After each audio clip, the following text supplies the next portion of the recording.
Hey! Salut le monde! Salut Hello, Sue! salut, ça va? Sais-tu, Sue, que ça fait 1 an que notre chaîne existe? Oh mon Dieu, c'est déjà longtemps, J'espérais plus d'abonnés, mais quand même, hein? On s'en fiche. On fait ça parce que c'est drôle. c'est ça. Même si on n'est pas bon, mais on s'est amélioré. Ah oui. J'ai regardé nos vieilles vidéos, puis j'étais pourri. Ben, je le suis encore, mais un peu moins peut-être. Mais attends, t'es pas pourri comme moi, j'étais la dernière vidéo, hein? Haha, pourri! C'est vrai. Moi aussi, je m'en suis remis, là. Faites-vous-en pas, là. Hein? Oui. Elle m'a mordu. J'ai été surpris, mais je me suis rétabli. Hein? Oui, Ben, je pense. vous pouvez voir que tout va bien, hein? Peut-être qu'on est morts tous les deux, mais on est heureux. Oui, c'est ça. Alors, célébrons on 1 an d'existence. Alors, Hein? sinon, on parle de quoi aujourd'hui? Ben, j'ai concocté pour vous et pour toi Ok. 6 histoires.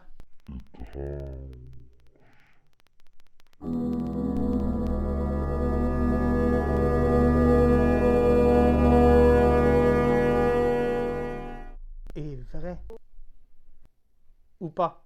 Hein? C'est parce que À vous de décider. c'est ça, on va démystifier un peu tout ça. Oui. Alors, C'est ça. regardez. Check ça.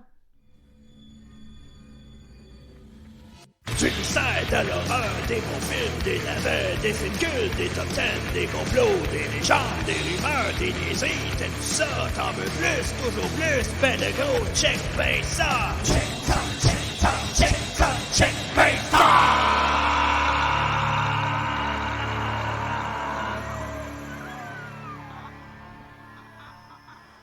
Avec Psychopathe. Et Gripsou.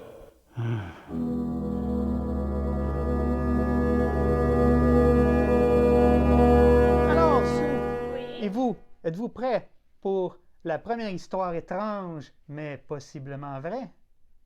Dites oui. Oui. Alors, la première histoire se passe à Marseille, en France, en 2007. Oh mon Dieu. C'est un homme de 44 ans qui est marié et père de 2 enfants et qui a un bon emploi dans la fonction publique. Mhm. Mais un jour, il commence à ressentir une espèce de douleur dans la jambe gauche. Ok. Fait qu'il se rend à l'hôpital de Timone à Marseille. Mais le médecin, il ausculte, mais il trouve rien qui cloche dans sa jambe. Ah, c'est ça. Jamais aller à l'hôpital parce qu'à l'hôpital, tu vas à l'hôpital et tu sors jamais. Parce qu'il n'y a rien, hein. C'est une opinion qui se vaut. En tout cas, le docteur, il lui propose un scan pour voir si quelque chose expliquerait, dans son cerveau, quelque chose pourrait expliquer cette sensation dans sa jambe. Ok. Alors, il procède à un scan, tu sais, dans Ouais, dans le tunnel. l'électromagnétique, là. Ouais, c'est ça. Mais là, Ça devant, fait boum, boum, boum, c'est ça. boum. Mais là, devant les résultats, le docteur, il est perplexe. Vraiment perplexe. Pourquoi? Demande-moi s'il a trouvé une explication pour sa douleur à la jambe. Ben, il n'y avait pas de jambes. En fait, il n'y avait pas de cerveau. Le scan montrait un espace vide, en fait occupé par une espèce, par de l'eau, par du liquide céphalorachidien. Ok. Et tout ce qui restait du cerveau, c'est une mince couche de quelques centimètres tout autour du crâne. C'était ça, c'est avec ça que Alright. l'homme vivait. Mais comment ça se fait? C'est un mystère. Il a vécu une vie normale, avec une job normale. Il a élevé 2 enfants comme un homme normal. Ben voyons donc. Mais je pense qu'il est bon de préciser que le monsieur a eu une naissance difficile. Ok. Parce qu'il est né avec une hydrocéphalie. Ok, Ça, c'est c'est une quoi? maladie congénitale qui fait qu'il y a du liquide céphalorachidien qui s'accumule dans le crâne. Oh. On voit souvent des bébés avec des têtes énormes, des têtes d'eau. Ben, c'est ça. C'est triste. Mais il l'avait soigné à l'époque. Ok. On lui avait à l'époque posé une dérivation pour dérouter le liquide céphalorachidien des ventricules cérébraux vers le cœur. Ok. Et cela avait fonctionné à merveille, tellement bien que le monsieur a vécu une vie tout à fait normale, Ah ben. sans ressentir le moindre symptôme jusqu'à 44 ans, là où il a commencé à avoir sa jambe lourde. Ouais, mais c'est ça. Ça n'a rien à faire dans le cerveau et les jambes. Ça prouve qu'on connaît rien au cerveau. Mm. Et qu'on Ouais. peut fonctionner avec Rien. très peu de cerveau. Pourquoi avoir une si grosse tête? Je sais pas. L'homme a passé un test de QI et le résultat était de 75. C'est un peu en dessous de la moyenne. Mais Ouais, c'est plus pas... que nous deux ensemble, hein? Ça ne l'a pas empêché d'avoir, comme je disais au début, un bon emploi dans la fonction publique quand même. Ouais. Mais c'est ça, c'est déjà incompréhensible qu'il soit resté en vie, mais le fait qu'il soit resté complètement fonctionnel et qu'il ait vécu sa vie normale, avec environ 10% de matière cérébrale dans le crâne, c'est un mystère. Ouais. Et j'ai trouvé ça passionnant. Mais il y a d'autres cas comme lui, comme celui de Carlos Rodriguez, qui a survécu à un accident automobile à 14 ans, après qu'il ait tenté de voler une voiture, Mhm. alors qu'il était complètement stone. Ben oui, il a passé à travers le pare-brise, il est atterri direct sur le crâne. Et depuis, son Wow. crâne ressemble à ceci. OK. Il ne reste plus beaucoup de son cerveau. Mais il continue de parler, de bouger normalement. Je pense qu'il n'était pas très intelligent à l'époque. Il était un bum, il volait des voitures et ça n'a pas changé parce qu'il a encore passé devant la cour pour un autre méfait. Mais qu'est-ce que tu veux? Ça ne l'a pas rendu plus intelligent. Mais ça ne l'a pas rendu non plus débile. Ben, en tout cas, ça dépend de ce qu'on entend par débile. Ouais, c'est ça. Exactement. Alors, tout ça pour dire que le cerveau restera pour toujours un grand mystère. Ça, c'est vrai. Et pourquoi certaines personnes réussissent à s'adapter avec très peu de matière cérébrale. Ah oui. On a un gros cerveau, mais pourquoi? Pour rien. On gaspille. Il faut rien. Moi, j'en ai pas, puis regarde. Ouais, Hein? c'est ça. Mais t'as assez de place pour moi. C'est ça. C'est ça qui arrive. C'est toi qui prends toute la place. Moi, je prends toute la place. That's it. Elle aussi est un mystère, hein? Mais Ah oui. je vous en ai assez parlé, je ne l'ai pas inclus dans ma liste. Mais... Ah oui, maman. Et si C'est vous- peut-être si vous le connaissez mystère pas le plus l'histoire, mystérieux. Ben, regardez notre vidéo, ben, tant pis pour vous. Elle n'existe pas. C'est ça. C'est ça, j'existe pas. OK, next. Next. Alors, mon deuxième mystère est probablement beaucoup plus connu. Tu connais, eux peut-être le connaissent, au moins de vue. Parce Ok. que c'était l'un des personnages de la très populaire série télé American Horror Story, la 4e saison, Ah, ben oui. Freak Show. Oui. J'adore les freak shows. Alors, Moi aussi, je suis freak. Edward Mordrake, ou Mordake selon certaines sources. C'est pas clair, mais moi je vais dire Mordrake, parce que c'est la version la plus populaire. Oui. Alors lui, il est né au début du 19e siècle dans une famille d'aristocrates parmi les plus riches, une famille noble d'Angleterre. Alors Édouard était de nature charmante et douce, et en grandissant, il est devenu un très beau jeune homme, Ok. très intelligent et un musicien talentueux. Ah, ben. Mais il était aussi atteint de dysrosopie Oh mon ou Dieu. duplication crâno-faciale. C'est quoi ça? C'est une terrible maladie congénitale qui fait qu'une partie ou la totalité du visage est dupliquée sur la tête du sujet. C'est-à-dire que le visage se trouve 2 fois Oh mon sur la Dieu. même tête. Mais c'est horrible. Alors, vous avez sûrement vu cette photo la plus populaire. Ouais. Le visage de Edward était situé à l'arrière complètement de son crâne. Mais la plupart du temps, le deuxième visage est pas loin du premier. Ouais. Et tu sais, désolé de te rompre, mais parce que tu sais qu'il utilise ça dans les Harry Potter? Oui. Oui. Dans les Harry Potter, Voldemort, il utilise un homme qui a un visage Oui. de côté sur le crâne. Inspiré par Edward C'est ça. Mordrake, évidemment. Et il était evil aussi. Mais oui. Bon, c'est ça. Alors?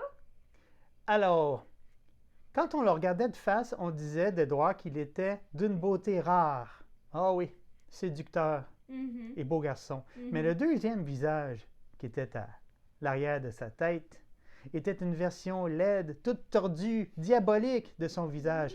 Ça, c'est dans certaines versions. D'autres versions, dont la version originale, disaient que le deuxième visage était féminin et d'une beauté parfaite. Alors, qui croire, c'est à vous de décider. Mhm. Moi, j'aime bien la version tordue, un peu comme ça, là, tu sais, là, Ouais. diabolique, Mais oui. laide. Mais il faut qu'un est très joli et un est très laid parce que ça Ben, doit c'est être ça. équilibré. C'est Dr. Jekyll and Mr. Hyde. C'est ça. Le diable et le dieu. Voilà. Mais toutes les versions s'accordent pour dire que le visage était diabolique. Il regardait et suivait du regard toutes les personnes derrière Édouard. Oh mon Et Dieu. on voyait sa bouche constamment parler, mais on ne l'entendait pas. Sauf Édouard, parce qu'il était il partageait la même tête et il entendait tout ce que le visage diabolique lui disait. Ouais. Il Et dit tout le c'était- temps, attention, quelqu'un dit que t'as pas jolie fesse. C'était toujours des pensées Oui. malsaines. Oui. Oui. Alors, le pauvre homme a été tourmenté toute sa vie, mais jour et nuit, il ne dormait pas. Non, non, non, non. Parce que la nuit, le visage le tourmentait encore plus. Ah oui. Il s'est isolé, il sortait plus, évidemment, hein, parce qu'il faisait peur à tout le monde. Alors, désespéré, le jeune homme avait beau supplier les meilleurs médecins de l'époque pour qu'il retire chirurgicalement son jumeau diabolique. Mais- Je comprends. Bien entendu, une opération de ce genre-là était impensable à l'époque. C'était quelle année, t'as dit? C'était dans les années 1800, c'était au 19e siècle. Ah oui. Alors, il y avait trop de C'est risques, sûr. beaucoup trop de risques. Ah oui. Alors, à 23 ans, en proie à un désespoir total, Édouard n'en pouvait plus. Mais non, Oh. qui voudrait vivre comme ça, hein? Mais non, c'est- Alors, c'est il a horrible. mis fin à ses jours en avalant du poison ou en se tirant une balle entre les deux yeux. Comme je vous dis, il y a plusieurs versions qui se contredisent. Choisissez celle qui vous convient le mieux. Mais il pourrait donner un poison juste lui? Non? Euh, Qu'est-ce que ça va arriver? Ah, bonne question. c'est intéressant. Oui. Non, mais je pense que ça se répand dans le même sang. Malheureusement. Dommage. Mais peu importe la version, Édouard a laissé une lettre dans laquelle il suppliait qu'on détruise le visage diabolique avant son enterrement, pour s'assurer qu'il ne lui murmure pas ses pensées maléfiques dans la tombe pour l'éternité. Ah oui. Hein? Ah oui. Je comprends. Toi, t'es dans la chenouda. Moi, je suis avec toi pour toujours. Désolée. C'est ça. C'est une bonne histoire, n'est-ce pas? Mais oui. Dramatique, Très tragique. triste. On a le goût d'y croire, mais est-ce qu'elle est vraie? Ben, je sais pas. Non. Je vais vous expliquer pourquoi. Parce que Malheureusement. d'abord, la source d'origine était un article censé être véridique et très crédible, publié en 1896 dans le Bolton Post et intitulé Anomalies and Curiosities of Medicine by Dr. George M. Gould and Dr. David L. Pyle. Un article pseudo-scientifique qui décrivait différents cas d'anomalies médicales monstrueuses extrêmes. Mais le problème, c'est que si on croit que l'histoire d'Edward Mordrake est vraie, alors il faut aussi croire en l'existence d'une véritable sirène et de celle d'un homme avec un corps d'araignée géant. Bref. C'est... Aucune documentation médicale sérieuse ne parle de Mordrake. L'article serait en fait une œuvre de fiction imaginée par l'auteur Charles Lowthin Hildreth. Il faut savoir qu'à l'époque, les canulars scientifiques, comme celui-là, étaient très courants et étaient très prisés. On aimait ça. Ah oui, c'est ça. On aimait les canulars. Ouais. Il faut croire à quelque chose étrange.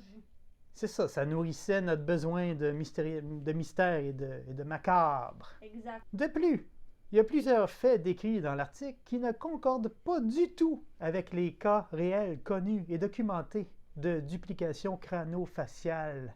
Premièrement, cet accident de la nature n'est pas dû, comme on serait porté à croire, par la fusion ou la séparation incomplète de deux embryons, comme c'est le cas pour les jumeaux siamois, par exemple, Ouais. hein? Ou les individus avec deux têtes parfaitement formées, ou presque, où chaque tête a son propre cerveau et En est mettant- indépendante l'une de l'autre. Oui, mais ça, c'est. Moi, je connais en tout cas juste un cas et c'est la fille. Elle est prof. Elle est professeure. Oui, oui, Oh, wow. Mais quelle, elle ou son. les deux, Ah, évidemment. Ben oui. Parce que moi, j'ai vu des commentaires. Désolée que je parle de ça maintenant, mais j'ai vu des commentaires, puis la tête pensait vraiment différemment.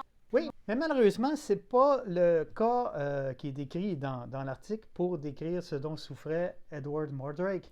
La duplication crâno-faciale dont il était censé souffrir est due à une activité anormale de la protéine Sonic Hedgehog, ou la protéine SHH, qui joue un rôle crucial dans l'agencement crânio-facial pendant le développement embryonnaire.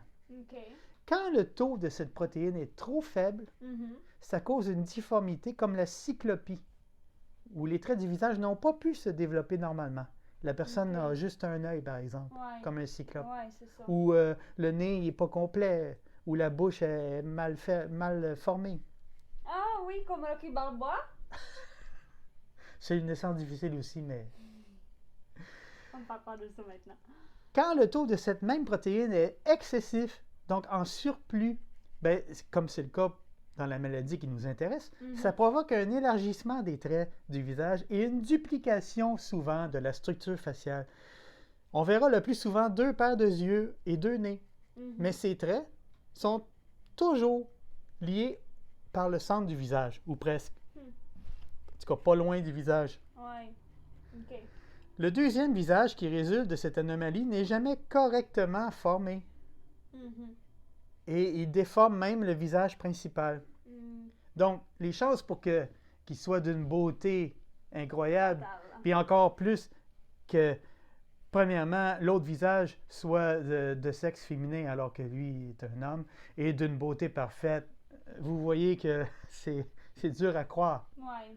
C'est la duplication d'un seul et même visage Mm. en double exemplaire et pas de 2 visages distincts dotés de chacun de son propre cerveau. C'est impossible qu'elle parle et qu'elle pense par elle-même. Mhm. C'est donc parfaitement clair que nous avons affaire à une œuvre de fiction.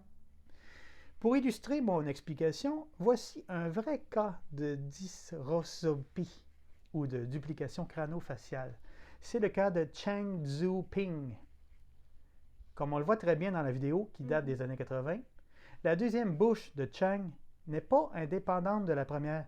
Elle ne fait que reproduire ce que fait la première bouche. Mhm. Il s'agit d'une seule et même bouche, mais en double exemplaire. Ouais. Le deuxième visage ne peut pas bouger par lui-même. Quand Cheng a atteint la quarantaine, on l'a finalement opéré pour lui enlever son deuxième visage. Et il a pu retourner dans son village natal, où il a vécu heureux le reste de sa vie. Et sa mère était comblée de le voir à peu près normal. Mhm. Ah oui. Il y a aussi le fait qu'aucune photo n'existe d'Edward Mordrake. La fameuse image qu'on voit toujours partout là, Mhm. eh bien, c'est la photographie d'une statue de cire exposée Ah au ouais. Panopticon Wax Museum à Hambourg, en Allemagne. OK. Et celle de la tête momifiée de Edward est une œuvre d'art faite en papier mâché par un artiste nommé Tom Kubler, en l'honneur du personnage d'Edward Mordrake. Alors voilà, comme on peut le constater, aussi fascinant qu'il soit, le récit de Edward Mordrake n'est qu'une légende façonnée à partir d'une histoire inventée et publiée comme étant vraie. Et ensuite, le bouche à oreille en a fait la légende telle qu'elle est devenue. C'est une bonne Intéressant. histoire. Je la trouvais Ouais. assez intéressante pour l'inclure, Ah oui, c'est ça. même si elle n'est pas véridique. J'espère qu'elle vous intéresse. Ouais, mais je pense que c'est vraiment cool parce que, comme tu as dit, c'est dans les TV-séries, tu sais, dans les Harry Potter, alors c'est cool qu'on sait. C'est un personnage fascinant Ouais, c'est ça. et tragique. Ouais. Puis je suis heureuse que c'est pas vrai parce que si c'est vrai, mes pauvres hommes, hein, Ah ouais. c'est ça. Mais voilà. Cool.